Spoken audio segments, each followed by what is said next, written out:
हाँ मैम, उसी को कर दो। है ना, तुम्हारे पास तो लैपटॉप है, कभी जरूरत पड़े तो मैं फिर अलाउ कर दूंगी। ठीक है ठीक है। नहीं मैम, मैंने ही बोला उसे, क्योंकि मेरा भी थोड़ा सा नेटवर्क इशू हो रहा था। हाँ, ये देख लो, ये अगर नेटवर्क इशू अगर है तो जिसके पास नहीं है वो करे हाँ तो बेटर। हाँ ठीक है, क्योंकि प्राची को दिक्कत होती है, वो क्लियरली देखेगी ना उसको थोड़ा सा। ठीक है ठीक है। बाकी चिराग आज एब्सेंट है ना, चिराग आज एब्सेंट है मुझे लग रहा है। हाँ, विंशु आज एब्सेंट क्यों है? मैम वो बोल रही है उसका मन नहीं कर रहा है और वो गाँव में है। उसने क्या आपको है? ये बोलने के लिए बोला था। क्या है? ये अगर मेटल है, metal usually is less electronegative than methyl. Metal is less electronegative than carbon. Carbon से ये मेटल ग्रुप कम इलेक्ट्रोनेगेटिव है, तो दोनों इलेक्ट्रॉन क्लेवेस के टाइम में दोनों इलेक्ट्रॉन इसके पास जाते हैं। क्लेवेस के टाइम में दोनों इलेक्ट्रॉन इसके पास जाएंगे, क्योंकि ये लेस इलेक्ट्रोनेगेटिव है, ज्यादा इलेक्ट्रोनेगेटिव है। बिकॉज यूजुअली मेटल के बदले आप क्या ले सकते हो, सोडियम ले सकते हो, लिथियम ले सकते हो, रुबिडियम ले सकते हो, इस तरह का कोई भी मेटल है। ठीक है। या फिर इसके बाद अगर मैग्नीशियम भी होगा तब भी हो सकता है मैग्नीशियम के साथ और एक कोई ग्रुप जुड़ा होना चाहिए। ठीक है, जिसे हम ग्रिग्नेट कहते हैं। ग्रिग्नेट के बारे में आप पढ़ोगे क्लास 12 में। ठीक है। तो ऐसे अगर कोई मेटेलिक बॉडीज यहाँ पे है तो यहाँ पे इसके ऊपर माइनस चढ़ जाएगा, कार्बन दोनों ही इलेक्ट्रॉन को अपने पास रख लेगा और जेड को कैटायन मिल जाएगा। तो दिस इज द मिथाइल। यहाँ तक शायद मेरा कल हो चुका था।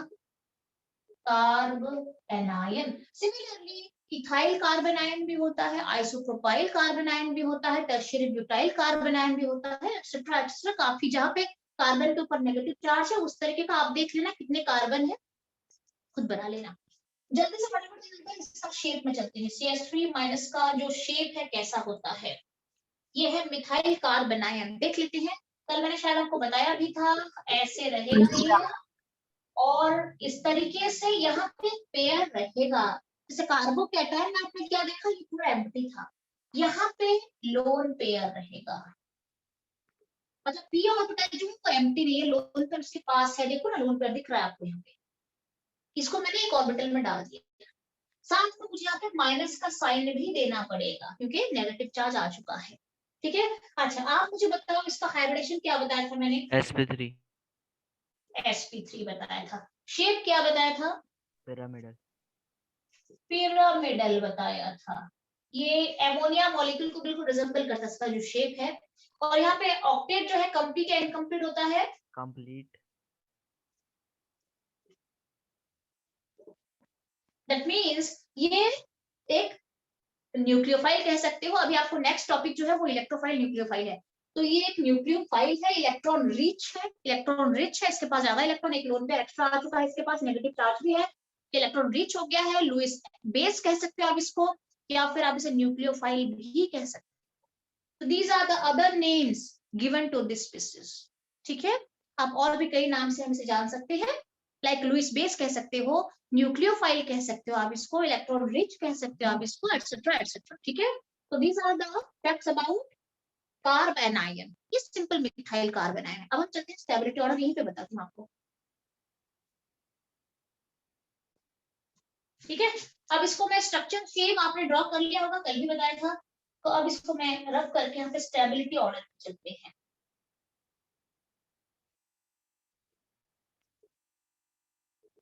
स्टेबिलिटी ऑर्डर यहाँ से मुझे न्यू आपको करवाना था। तो स्टेबिलिटी ऑर्डर अगर हम देखते हैं, जैसे कार्बोकैटायन में भी हमने different different carbocation 1 degree 2 degree 3 degree, इसके लिए भी बनेगा, चेक कर लेते हैं। इसके लिए मैं ले लेती हूँ एक सिंपल मिथाइल कार्बन आयन ले लेती हूँ, साथ में और एक ले लेते हैं हम इथाइल कार्बन आयन। ठीक है। और एक ले लेते हैं हम isopropyl.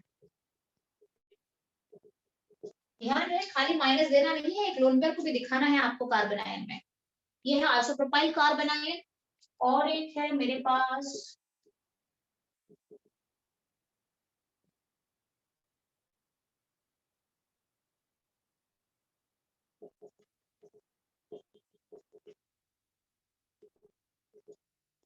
Tertiary butyl carbon ion. Clear है? Methyl carbon ion, ethyl carbon ion, isopropyl carbon ion and tertiary butyl carbon ion, ये सारे कार्बन आयन है। ठीक है, अब आप मुझे बताओ यहाँ पे ट्रेंड या ऑर्डर जो है कैसा जाना चाहिए। सबसे पहली बात, वहां पे हमने कार्बोकेटायन पढ़ा था, आपने उस टाइम क्या पढ़ा था, इससे पहले जो आपने पढ़ा था, क्या पढ़ा था बेटा, कार्बोकेटायन पढ़ा था। अच्छा, उसके स्टेबिलिटी ऑर्डर में आपने क्या देखा कि कार्बोकेटायन का मतलब पॉजिटिव चार्ज, मतलब जैसे ही पॉजिटिव चार्ज आता है ये स्पीसीज अनस्टेबल हो जाता है। पॉजिटिव चार्ज को क्या चाहिए, इलेक्ट्रॉन चाहिए, इजंट इट, पॉजिटिव चार्ज क्या चाहिए, इलेक्ट्रॉन चाहिए। तो जो इसको इलेक्ट्रॉन डोनेट करेगा इसकी स्टेबिलिटी बढ़ जाएगी, और अगर कोई इलेक्ट्रॉन यहाँ से फिर से विथड्रॉ करके ले गया तो इसकी स्टेबिलिटी घट जाएगी। बट यहाँ पे अपोजिट केस है, यहाँ पे नेगेटिव चार्ज है सबके ऊपर। नेगेटिव चार्ज का मतलब है इलेक्ट्रॉन सरप्लस हो चुका है, ज्यादा इलेक्ट्रॉन हो चुका है, अब इसको इलेक्ट्रॉन नहीं चाहिए। क्लियर, इसके पास ज्यादा इलेक्ट्रॉन आ चुका है, नेगेटिव चार्ज का मतलब क्या है, इसके पास इलेक्ट्रॉन सरप्लस है, अब इसको इलेक्ट्रॉन नहीं चाहिए। अच्छा, अब इसको इलेक्ट्रॉन नहीं चाहिए, इसको यहाँ से इलेक्ट्रॉन की डेंसिटी को घटानी है, और ये जो है ये डोनेटिंग ग्रुप है। अब मुझे बताओ इसका कंडीशन क्या होना होगा।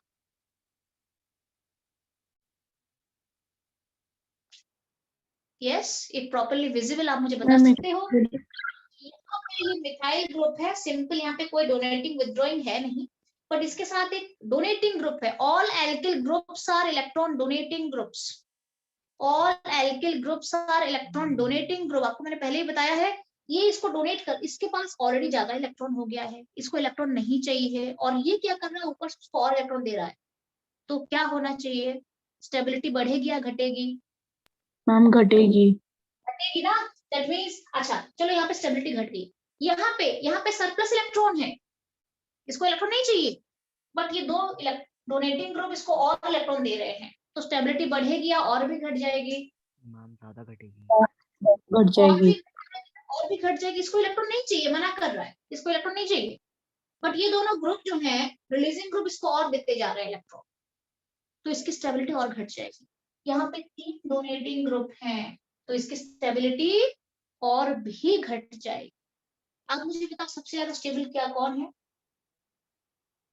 Ma'am methyl. पहला वाला सबसे ज्यादा स्टेबल।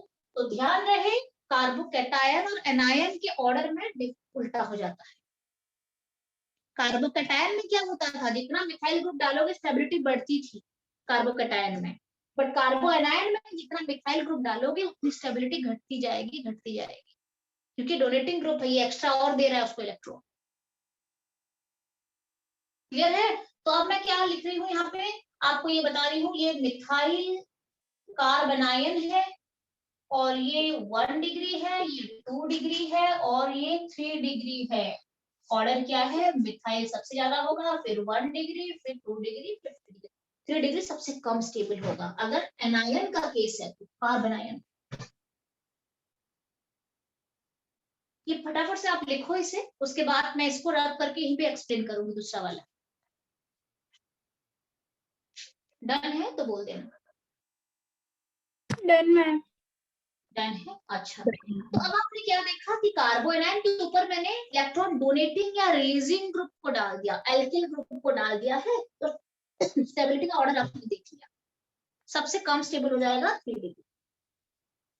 अब हम चलते हैं एक विथड्रॉइंग ग्रुप को डाल के देखते हैं, इसको थोड़ा मैं रब कर रही हूँ, सब कुछ रब नहीं कर रही हूँ, थोड़े बहुत जो बीच बीच में है उसको मैं आपको बता रही हूँ कि कैसे क्या हो। अब मैं मान लो यहाँ पे क्लोरीन डाल देती हूँ, उस टाइम मैंने ब्रोमीन डाला था, यहाँ पे क्लोरीन डाला है, ब्रोमीन क्लोरीन ये सारे जो हैं ये सारे विथड्रॉइंग ग्रुप हैं, आप कुछ भी डालो, ब्रोमीन क्लोरीन, नाइट्रो ग्रुप डालो, फ्लोरो ग्रुप डालो, आयोडो ग्रुप डालो, ये सारे विथड्रॉइंग ग्रुप। मैंने क्लोरीन यहाँ पे डाल दिया है, और यहाँ पे भी मैंने क्या करा है, दोनों साइड में क्लोरीन डाल दिया, बट मोस्टली क्वेश्चन ब्रोमीन को लेके ज्यादा मोस्टली दिया जाता है, बट ये भी आप यूज कर सकते हो। नाइट्रो डाल दिया, चलो मैं आपको एक नाइट्रो ग्रुप के साथ बता दूं, चलो मैंने यहाँ पे नाइट्रो ग्रुप डाल दिया, आपको थोड़ा कंफर्टेबिलिटी हो जाएगी ना।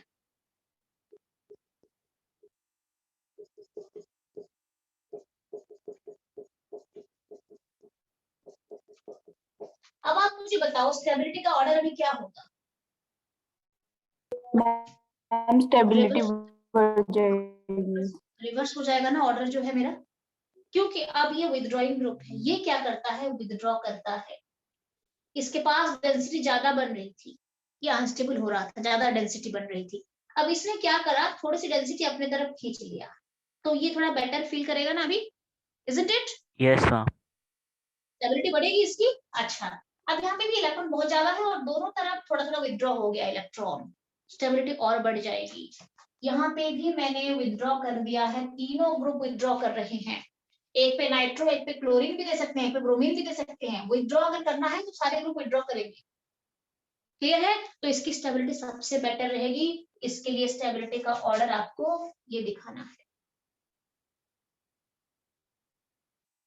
डन है कि कैसे हम स्टेबिलिटी चेक करते हैं। अगर पूरे डन है तो थोड़ा सा रिवाइज अभी रब करना मत कि करना। कार्बोकैटायन में ऑर्डर नहीं कर रही हूँ।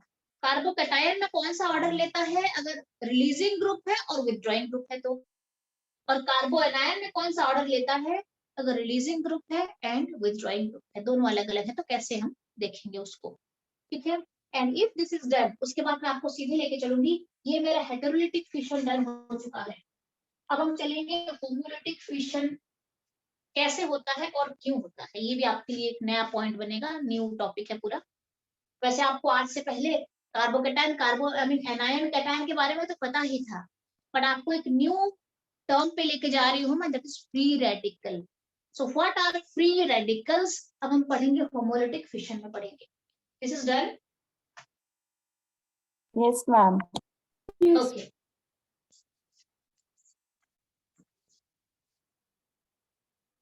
स्टेबिलिटी ऑर्डर नहीं लिखा था।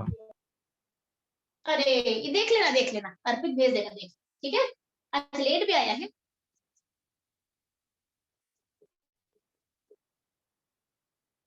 होमोलिटिक फिशन क्या होता है,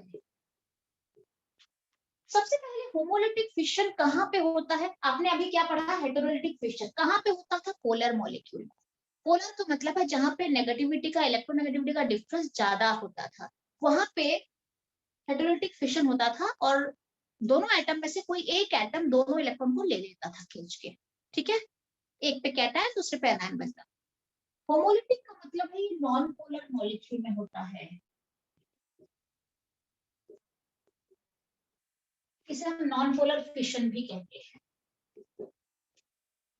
बिकॉज ये नॉन पोलर मॉलिक्यूल में होता है जहां पे इलेक्ट्रोनेगेटिविटी का डिफरेंस ना के बराबर होता है। ऐसे केसेस में होमोलिटिक फिशन होता है। हेटेरोलिटिक फिशन को हम अनसिमेट्रिकल फिशन भी कहते हैं, बट होमोलिटिक फिशन को हम सिमेट्रिकल फिशन कहते हैं। क्लियर है? ये नॉन पोलर मॉलिक्यूल में होता है, नॉन पोलर फिशन है। देख लेते हैं क्या होता है। मान लो मेरे पास एक मॉलिक्यूल है, एक बॉन्ड ए बी मॉलिक्यूल के बीच का एक बॉन्ड कोवेलेंट बॉन्ड है, और इसको क्लेवेज कर दिया जाएगा या तोड़ दिया जाएगा, फिशन में चला जाएगा, ये बॉन्ड ब्रेक होने वाला है। अच्छा यूजुअली, अच्छा अब यहाँ पे क्या है, ये जो दोनों एटम है ना, ये दोनों बराबर इलेक्ट्रोनेगेटिविटी के हैं। मतलब इस इलेक्ट्रॉन पेयर को ये जितने फोर्स के साथ खींच रहा है, ये भी उतने ही फोर्स के साथ खींच रहा है। This two are of equal electronegative, ये जो है ना इक्वल इलेक्ट्रोनेगेटिव, दोनों है बराबर, there is no electronegativity difference. ये जितना इलेक्ट्रोनेगेटिव है ये भी उतना ही इलेक्ट्रोनेगेटिव। ठीक है, negligible electronegative difference, negligible electronegative difference दोनों के बीच में रहता है। ठीक है, अगर नेग्लिजिबल का मतलब ना के बराबर है, अब दोनों इक्वल फोर्स के साथ इसको खींचेंगे, तो अगर ये क्लेवेज हो जाएगा इस बॉन्ड का, फिशन। वैसे तो मैं आपको बता देती हूँ, होमोलिटिक फिशन के लिए कुछ कुछ चीजें बहुत जरूरी होता है जो कि होमोलिटिक फिशन करता है। क्या क्या जरूरी होता है, एक होता है हाई टेम्परेचर, या फिर यूवी रेडिएशंस, ये भी करता है, या फिर पेरोक्साइड वगैरह, फ्री रेडिकल इनिशिएटर्स वगैरह होते हैं, तो भी ये होमोलिटिक फिशन बनाते हैं। तो फ्री रेडिकल इनिशिएटर हम यहाँ पे लिख सकती हूँ पेरोक्साइड। ठीक है, कुछ कुछ होते हैं जो कि फ्री रेडिकल आपका ये क्लीवेज कराते हैं बॉन्ड को। ठीक है, अब अगर ऐसा दिया, मैंने अप्लाई कर दिया, तो ये बॉन्ड जब ब्रेक होगा तो दोनों तो इक्वल इलेक्ट्रोनेगेटिविटी के हैं, तो इसमें क्या होगा, दोनों जो बॉन्ड बने हुए हैं दो इलेक्ट्रॉन है, ठीक है, उसमें से एक इलेक्ट्रॉन इसके पास जाएगा, एक इलेक्ट्रॉन इसके पास जाएगा, जिसे हम शो करते हैं ऐसे आधा एरो, देख सकते हो, जिसे हम कहते हैं बार्ब्ड फिश हुक एरो कहते हैं। दिस इज, जब मछली पकड़ा जाता है ना, तो आपने देखा होगा, आपने यूट्यूब में देखा होगा, टीवी में देखा होगा, तो वहां पे जो हुक होता है ना, ये आधा हुक टाइप का होता है, जो जिससे वो इस तरीके से खींचते हैं, देखा है कभी आपने? मछली पकड़ने वाला जो मशीन होता है ना, जो यूज करते हैं, जो एक मेटेलिक एक रहता है, तो उसमें इस तरीके का ऐसे ऐसे रहता है, ये पूरा नहीं रहता है, पूरा ऐसे एरो टाइप का नहीं रहता है, वो आधा रहता है, तो ये खींच के लाता है, ये वाला जो पॉइंट है ना, ये खींच के लाता है इस तरीके से, तो इसलिए इसका नाम भी रखा गया है बार्ब्ड फिश हुक एरो रखा गया है।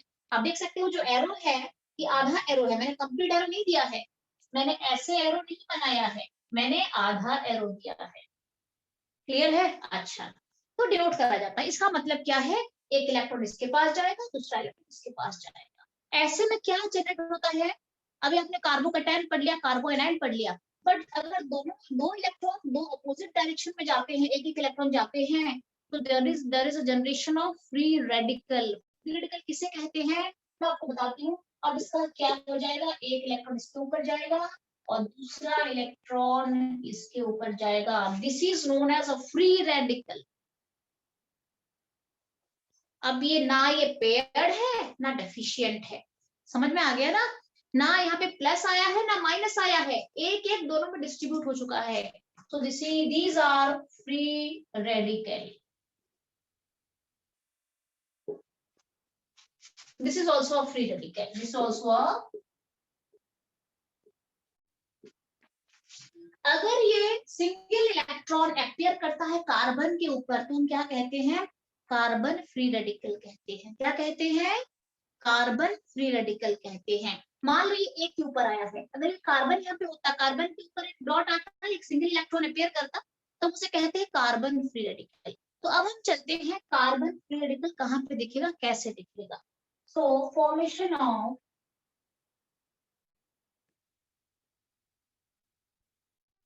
Carbon free radical.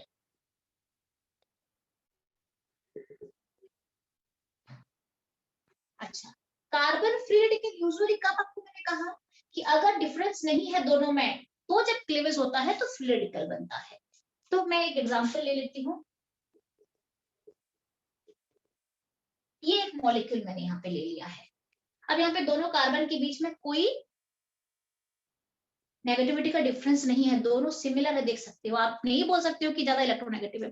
इसके बदले कई बार CH3Br भी ले लिया जाता है, क्योंकि कार्बन और ब्रोमीन के बीच भी ज्यादा डिफरेंस नहीं होता है, कार्बन और ब्रोमीन के बीच में भी जो क्लेवेज होता है, तो मोस्टली वो होमोलिटिक फिशन ही दिखाता है, बट कार्बन और क्लोरीन के बीच का मैं लूंगी, मैं मान लो कार्बन और क्लोरीन के बीच का लूंगी, यहाँ पे बॉन्ड ब्रेक करूंगी, तो 100% होमोलिटिक कभी भी नहीं होगा, क्योंकि ज्यादा इलेक्ट्रोनेगेटिव है, ये कार्बोकैटायन बनाएगा यहाँ पे।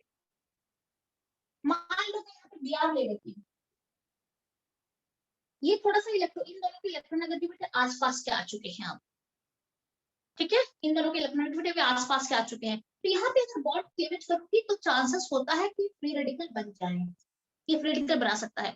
और आपको और कंफर्टेबल करने के लिए मैंने यहाँ पे क्या करा है, बिल्कुल सेम स्पीसीज लिया है, तो आपको और भी क्लियर हो जाएगा। और इसका मैं अभी क्लीवेज कराऊंगी, कैसे करेंगे, आप मान लो हीट दे दो, या आप यूवी रेडिएशन दे दो, या पेरोक्साइड डाल, आप इसमें से कुछ एक डाल सकते हो, सब कुछ डालने की जरूरत नहीं है।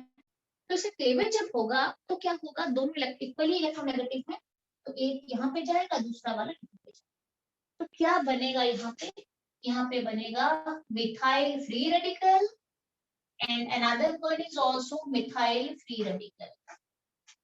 All clear? Clear कि नहीं बोलो? Clear? मैम मेरे को बार बता दो।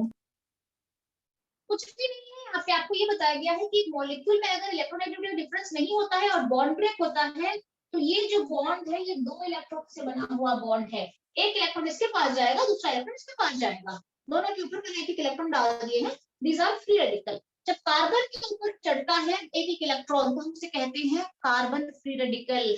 Now this is a methyl free radical.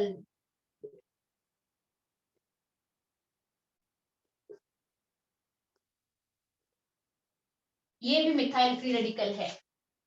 Clear? These two are methyl free radical. Now similarly ethyl free radical बनेगा, आइसोप्रोपाइल फ्री रेडिकल बनेगा, टर्शियरी ब्यूटाइल फ्री रेडिकल बनेगा।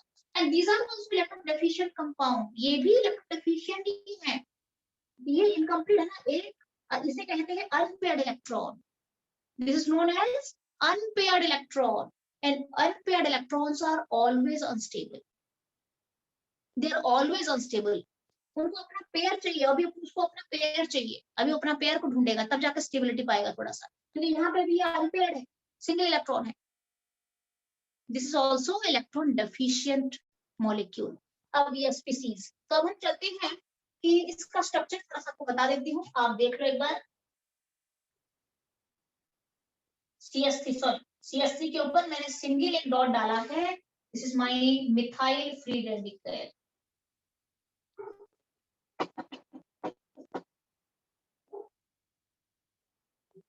जस्ट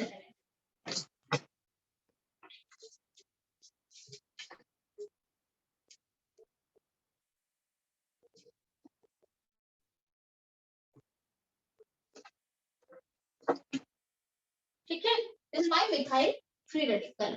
अब इसका शेप क्या हो जाएगा, यहाँ पे भी ये इस तरीके से आप दिखा सकते हो इसको, ठीक है। और यहाँ पे भी ये एक इलेक्ट्रॉन आपको दिखा देना है, और ये भी sp2 में जाता है, ध्यान रहे। ये भी बेसिकली sp2 में जाता है, और ये भी ट्राइगोनल प्लानर का फॉर्मेशन लेता है। और यहाँ पे भी ऑक्टेट तो कंप्लीट नहीं है इसका, ऑक्टेट इसका कंप्लीट नहीं है। कार्बन का आप चेक कर सकते हो, ऑक्टेट कार्बन का कंप्लीट यहाँ पे नहीं है, यहाँ पे भी इनकम्प्लीट ऑक्टेट दिखा रहा है, यहाँ पे भी इनकम्प्लीट ऑक्टेट दिखा रहा है, आप इसे देख सकते हो। This is the case. आपको शेप स्ट्रक्चर बता दिया है, आपको कार्बोकैटायन का बताया, कार्बोएनायन का बताया, और फ्री रेडिकल का भी मैंने आपको शेप और स्ट्रक्चर बता दिया है। sp2 ट्राइगोनल प्लानर होता है, इनकम्प्लीट ऑक्टेट होता है। क्लियर है? अब इमीडिएटली मैं आपको फिर लेके जा रही हूँ, कहाँ पे चलेंगे, स्टेबिलिटी ऑर्डर पे चलेंगे। अच्छा, मैंने आपको बता दिया है कि these are also electron deficient. इसका मतलब है, डेफिशिएंट का मतलब क्या होता है, इसको इलेक्ट्रॉन चाहिए। तो ये पूरा जो इसका ऑर्डर है किस तरीके का बनेगा, कार्बोकैटायन की तरह बनेगा या कार्बोएनायन की तरह बनेगा? कैटायन। कार्बोकैटायन का भी पढ़ाया और कार्बोएनायन का भी पढ़ाया। अब आप बताओ ये किसका ऑर्डर के साथ सेम हो जाएगा? यस, इसका जो स्टेबिलिटी ऑर्डर है, आप मुझे बताओ, ये इलेक्ट्रॉन डेफिशिएंट है या रिच है? CH3+ के साथ में। ऊपर वाला। डेफिशिएंट कैटायन होगा ना। हाँ, क्या हुआ दीपाली? कैटायन। हाँ, कैटायन है। ये इलेक्ट्रॉन डेफिशिएंट है, प्लस आ चुका है, और ये इलेक्ट्रॉन रिच है। ये इलेक्ट्रॉन डेफिशिएंट है और ये भी इलेक्ट्रॉन डेफिशिएंट है, तो इसका जो कुछ ऑर्डर लेना है पूरा सिमिलर हो जाएगा कार्बोकैटायन के साथ, ठीक है। अब मैं आपको सीधे लेके कहाँ पे चलती हूँ, कार्बोकैटायन में चलते हैं, सॉरी इसका ऑर्डर में चलते हैं। एक बार देख लो, आप थोड़ा सा स्टेबिलिटी ऑर्डर पूछ सकते हैं आपको। तो ये जब आप रिएक्शन मैकेनिज्म पढ़ते हो ना, रिएक्शन मैकेनिज्म में कई बार कार्बोकैटायन का फॉर्मेशन होता है, कई बार कार्बोएनायन बनता है, और कई बार फ्री रेडिकल का भी मैकेनिज्म होता है।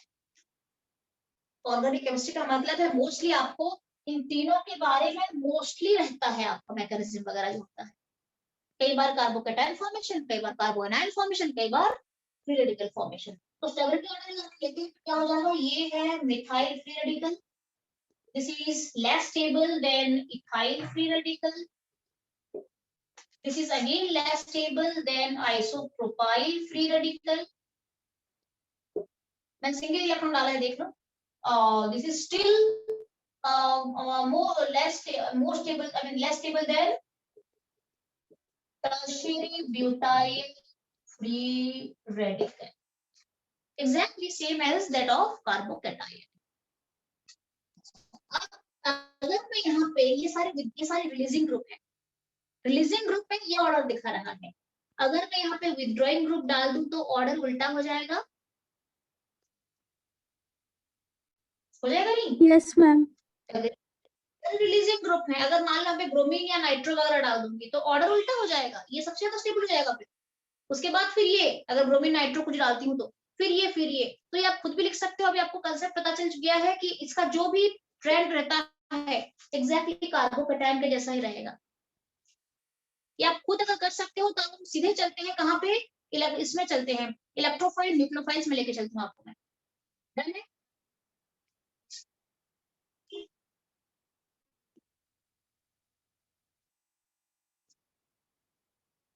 क्लियर है कि नहीं? डन है कि नहीं? Yes ma'am. That means ethyl free radical dot दे दिया मतलब free radical is less than 1 degree, is less than 2 degree, is less than 3 degree अगर ये अगर डोनेटिंग ग्रुप है, ठीक है। और अगर यहाँ पे कोई विथड्रॉइंग ग्रुप आ जाएगा तो ट्रेंड को उल्टा कर देना। एक चीज का ध्यान रहे कि क्वेश्चन का लैंग्वेज एक बार समझ लेना, क्या ग्रुप दिया हुआ है अब एक बार देख लेना, इसके ऊपर देते हैं क्वेश्चन। चलिए फिर नेक्स्ट टॉपिक में चले। Yes ma'am. चलिए नेक्स्ट टॉपिक में चलते हैं, टाइम हो जाएगा फिर आसरा खत्म कराऊंगी मैं।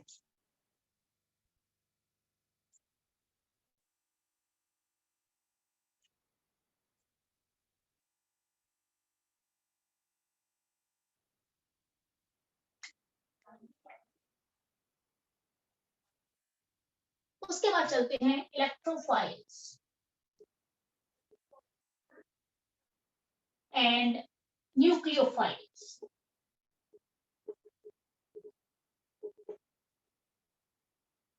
अच्छा, इलेक्ट्रोफाइल्स क्या होती है और न्यूक्लियोफाइल्स क्या होते हैं? ऑर्गेनिक केमिस्ट्री में इन दोनों का बहुत ज्यादा यूज है। आप पढ़ोगे 12th पे भी जाओगे, पूरा सेकंड वॉल्यूम आपका ऑर्गेनिक केमिस्ट्री है, तो ये दो ही बहुत इंपॉर्टेंट टर्म है, इलेक्ट्रोफाइल्स और न्यूक्लियोफाइल्स। सबसे पहले चलते हैं इलेक्ट्रोफाइल्स क्या होता है।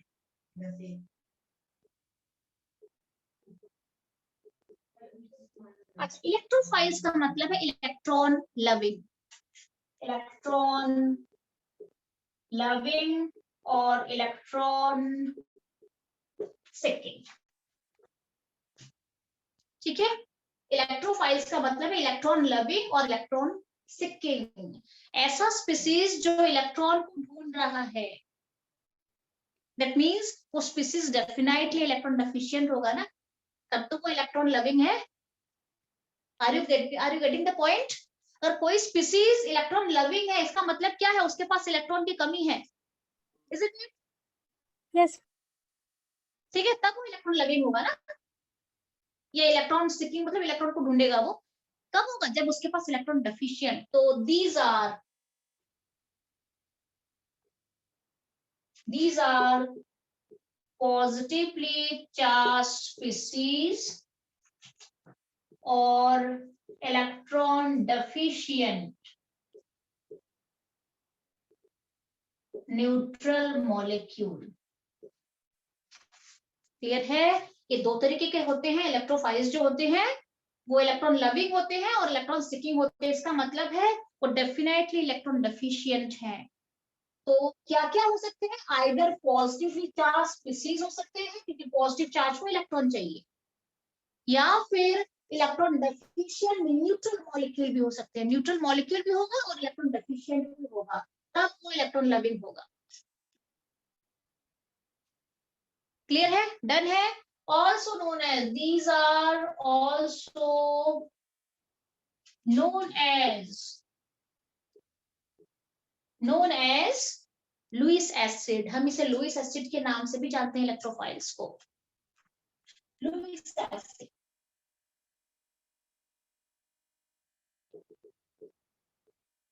एंड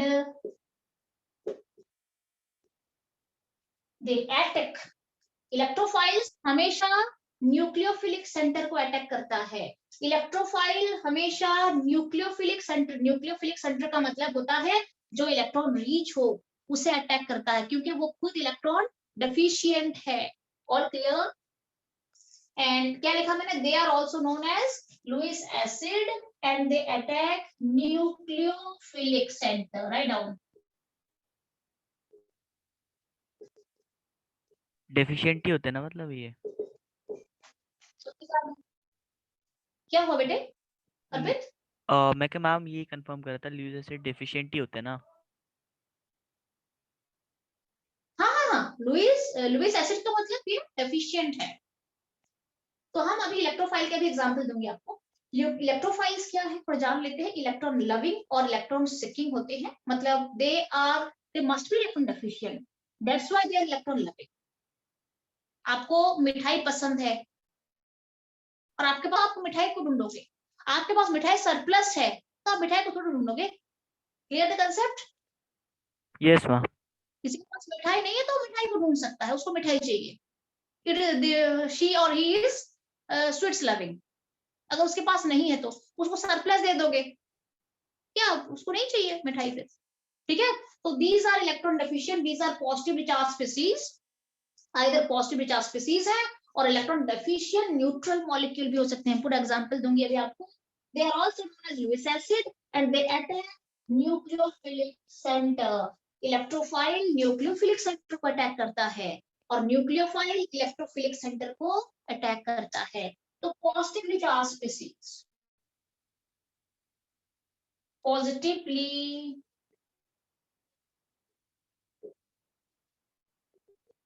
एग्जाम्पल क्या क्या हो सकता है, कौन कौन से हैं जो इलेक्ट्रोफाइल्स की तरह बिहेव कर सकते हैं? राइट डाउन, अभी आपने पढ़ा है CH3 plus, NO2 plus, Cl+, ठीक है, H3O plus, okay, there are many species, CH3CO plus, etc etc etc, ठीक है। अब यहाँ पे और भी ले सकते हो, C2H5 प्लस, C2H5 प्लस भी ले सकते हो आप। जहां पे पॉजिटिव चार्ज आपने देख लिया, मतलब these are nucleo electrophiles, these are electron loving species, क्योंकि दे आर इलेक्ट्रॉन डेफिशिएंट, उनके पास इलेक्ट्रॉन की डेफिशिएंसी दिख रही है मुझे, पॉजिटिव चार्ज बता रहा है मुझे, तो they will search for electrons, so these are electrophiles। अब हम चलते हैं इलेक्ट्रॉन डेफिशिएंट न्यूट्रल मॉलिक्यूल। क्या क्या आ जाएगा? BCl3, BF3, AlCl3, मैं पूरा बता देती हूँ, FeCl3, SnCl4, ZnCl2, etc etc etc। ये सारे जो यहाँ पे हैं, these are electron deficient neutral molecule, ठीक है। BCl3 आपको पता है, अगर मैं BCl3 लेती हूँ यहाँ पे तो क्या हो जाएगा? Cl है, Cl है, Cl है, ठीक है। तो इसका ऑक्टेट कंप्लीट नहीं हो रहा है, चेक कर लो, सेंट्रल बोरन का ऑक्टेट कंप्लीट नहीं है यहाँ पे, इसके पास 6 इलेक्ट्रॉन्स हैं, 8 इलेक्ट्रॉन नहीं बन रहे हैं। So this is a Lewis acid and this is a electron deficient molecule। अब इसको इलेक्ट्रॉन चाहिए, so this is an electrophile। Clear है? तो न्यूट्रल मॉलिक्यूल भी इलेक्ट्रॉन डेफिशिएंट हो सकता है, न्यूट्रल मॉलिक्यूल भी इलेक्ट्रॉन डेफिशिएंट हो सकता है। जस्ट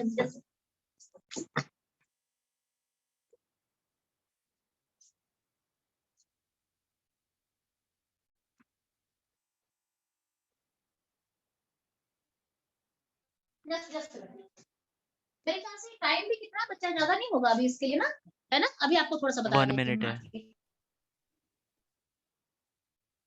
नहीं, 1-2 मिनट बचा होगा मुझे लग रहा है, ठीक है। तो आपने क्या देखा, जितने पॉजिटिवली चार्ज स्पीसीज हैं वो भी इलेक्ट्रोफाइल्स हैं, क्योंकि इलेक्ट्रॉन डेफिशिएंट है and they are electron seeking, electron loving है, ठीक है। और जितने इलेक्ट्रॉन डेफिशिएंट न्यूट्रल मॉलिक्यूल भी है, मतलब न्यूट्रल भी होंगे बट इलेक्ट्रॉन डेफिशिएंट भी होंगे, जैसे ये, इसके पास ऑक्टेट कंप्लीट नहीं है, still it is electron deficient, तो ये भी इलेक्ट्रॉन सीकिंग लविंग होता है। तो these are some examples of electrophiles. और ये हमेशा न्यूक्लियोफिलिक सेंटर को ही अटैक करेंगे, जहां पे इलेक्ट्रॉन, हाँ क्या हुआ बेटे, H2+ में एक्सेप्शन चला जाएगा, क्योंकि ये ना इलेक्ट्रोफाइल है ना न्यूक्लियोफाइल है। आपको बता देती हूँ, बिकॉज अभी मैंने यहाँ पे लिखा है, H+ लिख सकते हो, बट H2+ के पास ऑक्टेट पूरे कंप्लीट होते हैं, तो हम उसको यहाँ पे नहीं लेंगे, वो इलेक्ट्रोफाइल नहीं हो सकता है, वो एक्स्ट्रा इलेक्ट्रॉन एक्सेप्ट नहीं कर पाएगा, ठीक है। ये CBSE की बुक में आपको मिल सकता है, बट एंट्रेंस में